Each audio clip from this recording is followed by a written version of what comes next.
Men Lapasova Sarvinoz Yusuf qizi 5 yoshimdan mana shu tasvir va amaliy san'at yo'nalishiga qiziqib kelaman. Dastavval mana shu musiqa san'at maktabida tasvir va amaliy san'at yo'nalishida o'qib bitirdim.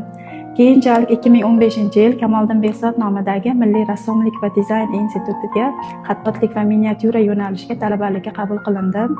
U yerni ham a'lo baholarga bitirib, hozirgi kunda shu maktabda tasvir va amaliy san'at yo'nalishida o'quvchilarga dars berib kelmoqdaman. Rasm chizish, ijod qilish inson ongiga halovat beradi, ong ostini rivojlantiradi. Zero san'atni yaxshi ko'rgan insondan yomonlik chiqmaydi.